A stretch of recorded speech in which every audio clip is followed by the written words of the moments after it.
कुठेतरी गृह राज्यमंत्री योगेश कदम यांचं वक्तव्य कुठेतरी वादग्रस्त ठरत आहे. ज्या पद्धतीने त्यांनी म्हटलं की तिने प्रतिकार केला नाही वगैरे.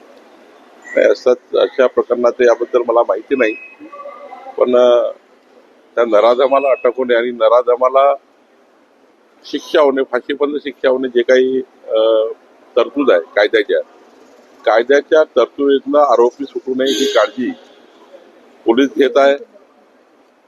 शेवटी खूप पॉलिटिकल स्टेटमेंटनी पोलिसांच्या तपासावर वेगवेगळे परिणाम होतात.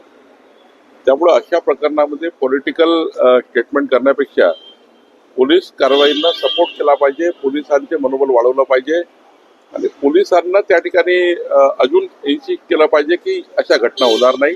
आणि याकरता समाज, त्या ठिकाणी राजकीय पक्ष आणि पोलीस असं म्हणून काम केलं पाहिजे, तर अशा घटनाला पुढे आळा बसेल. कुठेतरी उद्धव ठाकरे यांनी असं वक्तव्य केलं की गंगेत जाऊन पाप धुतल्या जात नाही, गद्दारी केलेली आहे, 50-50 कोके घेतले आहे, ते पाप धुतले जाणार. असं आहे की आता पॉलिटिकल बोलणं टाळलं पाहिजे. कोणत्याही घटनेमध्ये पोलीस, समाज आणि आम्ही सर्व लोक, शासन असं म्हणून जर काम केलं तर मला वाटतं अशा घटना कमी होतील. क्रिटिसाइज करून एकामेकाला काही उपयोग नाही आहे.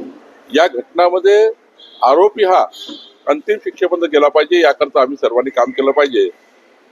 पॉलिटिकल बोलून या ठिकाणी गुंडांना मदत मिळतं आणि गुंड प्रवृत्ती जी आहे त्या एकत्रित येऊन जोपर्यंत आपण यांना ठेचून काढत नाही तोपर्यंत या महाराष्ट्रामध्ये गुन्हे कमी होणार नाही. शेवटी सर्वांची सामूहिक जबाबदारी आहे. आरोपी बरा झाल्यानंतर फक्त टीकेची तोड होत होती, मात्र आरोपीला कठोर सारखी शिक्षा व्हावी अशी मागणी होत होती. त्या पद्धतीने पावले नियमाच्या तरतुदीमध्ये ज्या ज्या बाबी आहेत ते बाबी फडणवीस सरकार करेल. आमचं सरकार हे पारदर्शी सरकार आहे, गतिमान सरकार आहे आणि माननीय देवेंद्रजी फार सेन्सिटिव्ह आहे.